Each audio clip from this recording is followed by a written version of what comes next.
بسم اللہ الرحمن الرحیم۔ السلام علیکم ورحمۃ اللہ وبرکاتہ۔ آج کی سٹوری ہے سانپ اور مور کو جنت سے کیوں نکالا گیا۔ مور جتنا اب خوبصورت ہے اس سے کئی زیادہ جنت میں خوبصورت تھا۔ مور کی خوبصورتی پہ سبھی پرندے فدا تھے، لیکن ان سب خوبیوں کے باوجود مور سے ایسی کون سی خطا ہو گئی تھی جس سے اللہ تبارک و تعالیٰ نے مور کو جنت سے نکال دیا۔ اللہ تبارک و تعالیٰ نے جب حضرت آدم علیہ السلام اور اماں حوا کو پیدا فرمایا، اس کے بعد ان کو جنت میں بھیج دیا۔ وہ دونوں جنت میں بہت ہی پرسکون رہتے تھے، بہت ہی لذیذ میوے پھل کھایا کرتے تھے، لیکن ایک اناج جس کو کھانے سے اللہ پاک نے انہیں منع فرمایا اور وہ اناج گندم تھا۔ چونکہ شیطان حضرت آدم علیہ السلام کی وجہ سے ہی جنت سے نکالا جا چکا تھا، اسی وجہ سے شیطان کی حضرت آدم علیہ السلام سے دشمنی ہو گئی تھی۔ شیطان یہ چاہتا تھا کہ وہ کسی بھی طرح حضرت آدم علیہ السلام کو جنت سے نکال دے اور ساتھ میں اماں حوا کو بھی جنت سے نکال دے۔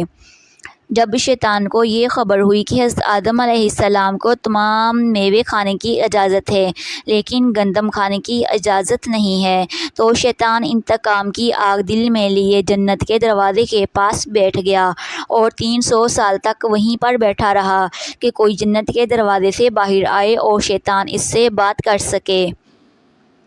ایک دن اچانک سے مور جنت سے باہر آ گیا۔ شیطان اس کو دیکھتے ہی بہت خوش ہو گیا۔ شیطان نے پوچھا، اے خوبصورت پرندے، تم کون ہو؟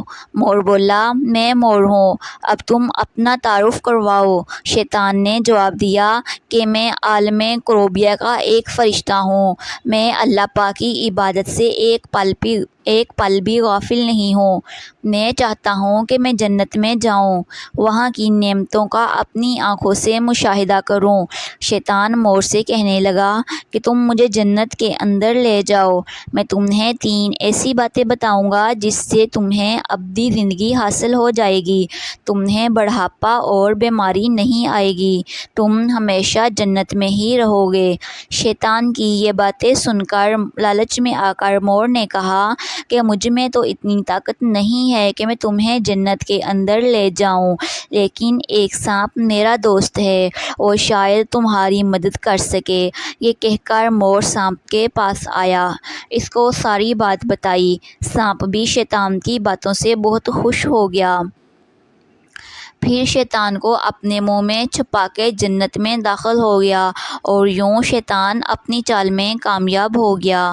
جنت کے تمام نگہبانوں کو یہ معلوم تھا کہ شیطان یہ چال چل رہا ہے اور جنت میں داخل ہو چکا ہے۔ فرشتے شیطان کو جنت سے نکالنے لگے۔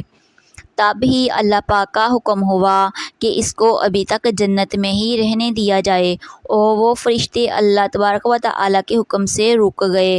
شاید یہ حضرت آدم علیہ السلام کا امتحان تھا۔ شیطان حضرت آدم علیہ السلام کے پاس اور اماں حوا کے پاس جا کر اپنی محبت کا اظہار کرنے لگا۔ وہ دونوں ہی شیطان کو پہچان نہ سکے، کیونکہ ماضی کے مقابلے میں شیطان کی شکل میں تبدیلی ہو چکی تھی۔ شیطان کہنے لگا کہ میں جنت میں ہوں، میں چاہتا ہوں کہ آپ دونوں ہمیشہ جنت میں اسی طرح زندگی گزاریں، ہمیشہ خوش رہیں۔ حضرت آدم علیہ السلام اس کی بات بہت غور سے سننے لگے۔ شیطان نے کہا، اگر آپ میری بات مان جائیں تو آپ کو جنت کی اور بھی تمام سہولتیں ملیں گی۔ حضرت آدم علیہ السلام شیطان کے بہکاوے میں آ کر کہنے لگے کہ یہ کس طرح ممکن ہے؟ شیطان کہنے لگا، ایک گندم کا دانہ اگر آپ دونوں چکھ لیں تو آپ کو ابدی حیات حاصل ہو جائے گی اور آپ جنت میں ہی رہیں گے۔